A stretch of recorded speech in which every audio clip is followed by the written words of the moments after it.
ഓം നമോ നാരായണായ. ഓം ശ്രീ ഗുരുഭ്യോ നമഃ. നാരായണീയം ദശകം 30 വാമനാവതാരം. ശ്ലോകം 6. താവത് പ്രജാപതിമുഖൈരുപനീയമൗഞ്ചീ ദണ്ഡാജിനാക്ഷവലയാദിഭിരച്ചമാനഃ ദേദീപ്യമാനവപുരീശകൃതാഗ്നികാര്യ ത്വം പ്രാസ്ഥിതാ ബലിഗൃഹം പ്രകൃതാശ്വമേധം. പദം. താവത് പ്രജാപതിമുഖൈഃ ഉപനീയമൗഞ്ചീ ദണ്ഡ അജിന അക്ഷവലയ ആദിഭിഃ അർച്യമാനഃ ദേദീപ്യമാനവപുഃ ഈശകൃതാഗ്നികാര്യം ത്വം പ്രാസ്ഥിതാ ബലിഗൃഹം പ്രകൃത അശ്വമേധം. അർത്ഥം.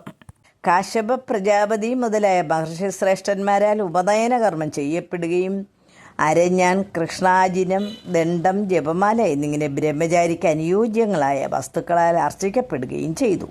ഉജ്ജ്വലമായ ശരീരത്തോടുകൂടിയ അങ്ങ് അഗ്നികാര്യം നിർവഹിച്ചതിന് ശേഷം അശ്വമേധയാഗം ആരംഭിച്ചിരുന്ന ബലിയുടെ രാജകൊട്ടാരത്തിലേക്ക് യാത്രയായി. ശ്ലോകം 7. ഗാത്രേണ ഭാവി മഹിമോചിത ഗൗരവം പ്രാക് വാവർണ്ണോദേവധരണീം ചലയന്നയാസീഹി ഛത്രം പരോഷ്മതിരണാർത്ഥമിവാധധാനോ ദണ്ഡം ജദാനവജനേഷിവ സന്നിധാതും. പദം. ഗാത്രേണ ഭാവി മഹിമ ഉചിത ഗൗരവം പ്രാക് വാവർണ്ണത ഇവ ധരണീം ചലയൻ അയാസീഹി ഛത്രം പര ഊഷ്മ തിരണ അർത്ഥം ഇവ ആദധാന ദണ്ഡം ച ദാനവ ജനേഷു ഇവ സന്നിധാതും. അർത്ഥം. ശത്രുസമൂഹത്തിൻ്റെ വീര്യം തടയാനെന്ന പോലെ ഒരു കുടയും പിടിച്ച് അസുരജനങ്ങളെ പ്രയോഗിപ്പാനെന്ന കണക്കെ ഒരു നീണ്ട ദണ്ഡവുമേന്തി ഭാവിയിൽ സംഭവിക്കാനിരിക്കുന്ന മഹത്വത്തിന് യോജിച്ച ഗൗരവം ഇപ്പോൾ തന്നെ സൂചിപ്പിക്കുകയാണെന്ന് തോന്നുമാറ് തൻ്റെ ശരീരത്താൽ ഭൂമിയെ ചലിപ്പിച്ച് അങ്ങ് മഹാബലിയുടെ കൊട്ടാരത്തിലേക്ക് യാത്രയായി. ശ്ലോകം 8. താം നർമ്മദോത്തരതടേ ഹയമേധശാലാം ആസേദുഷിത്വൈരുജാ തവരുദ്ധ നേത്രൈഃ ഭാസ്വാൻ കിമേഷ ദഹനോനു സനത്കുമാരോ യോഗീനുഗോയമിതി ശുക്രമുഖൈ ശശാങ്കേ. പദം.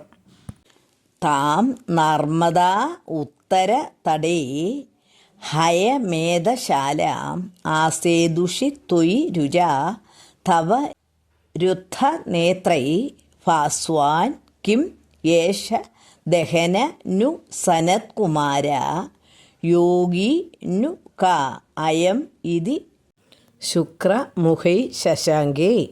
അർത്ഥം. നർമ്മദാ നദിയുടെ ഉത്തരതടത്തിൽ സ്ഥിതി ചെയ്യുന്ന അശ്വമേധശാലയിലെത്തിയ അങ്ങയുടെ ശരീരകാന്തി കണ്ട് ശുക്രാചാര്യൻ മുതലായവരുടെ കണ്ണുകൾ മങ്ങിപ്പോയി. ഇത് സൂര്യനോ അഗ്നിയോ? ഇദ്ദേഹം യോഗീശ്വരനായ സനൽകുമാരനാണോ? ഈ മഹാപുരുഷൻ ആരാണ്? എന്നിങ്ങനെ അവരെല്ലാം സംശയിച്ചു. ശ്ലോകം 9. ആനീതുമാശുഭൃഗുഭേർ മഹസാഭിഭൂതൈ ത്വാം രമ്യരൂപമസുരപുളകാവൃതാംഗഃ ഭക്ത്യാ സമേത്യ സുകൃതി പരിണിജ്യവാദൗ തത്തോയമന്വധൃതമൂർധനി തീർത്ഥതീർത്ഥം. പദം. ആനീതം ആശു ഭൃഗുഭി മഹസ അഭിഭൂതൈ ത്വാം രമ്യരൂപം അസുരഃ പുളക ആവൃത അംഗഃ ഭക്ത്യാ സമേത്യ സുകൃതി പരിണിജ്യ പാദൗ തം തോയം അന്വധൃത മൂർധനി തീർത്ഥ തീർത്ഥം. അർത്ഥം. അങ്ങയുടെ തേജസ് മൂലം വശംവദരായി തീർന്ന ശുക്രാദികൾ ഉടനെ അങ്ങയെ അകത്തേക്ക് ആനയിച്ചു. സുഹൃതിയായ മഹാബലി പുളകിത ശരീരനായി ഭക്തിപൂർവ്വം ചാരുമൂർത്തിയായ അങ്ങയുടെ അരികിലെത്തി കാലുകൾ കഴുകുകയും തീർത്ഥങ്ങൾക്ക് പോലും തീർത്ഥമായ ആ ജലം സ്വശിരസിൽ ധരിക്കുകയും ചെയ്തു. ശ്ലോകം 10. പ്രഹ്ലാദവംശജതയാ ക്രതുപർദിജേഷു വിശ്വാസതോനു തദിദം ദിദിജോഭിലേഭേ യത്തേ പദാംബുഗിരിശസ്യ ശിരോഭിലാള്യം സത്വം വിഭോ ഗുരുപുരാലയ പാലയേതാഹ. സർവത്ര ഗോവിന്ദ നാമസങ്കീർത്തനം. ഗോവിന്ദ ഗോവിന്ദ.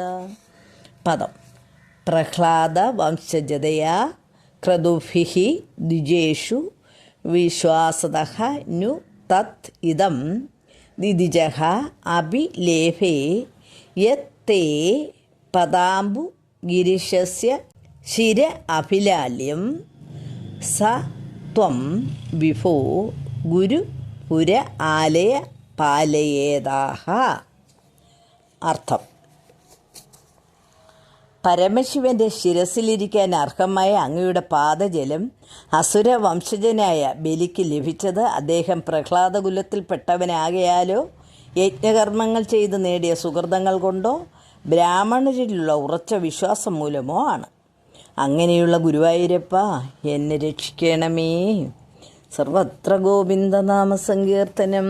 ഗോവിന്ദ ഗോവിന്ദ. ഹരി ഓം തത്സത്.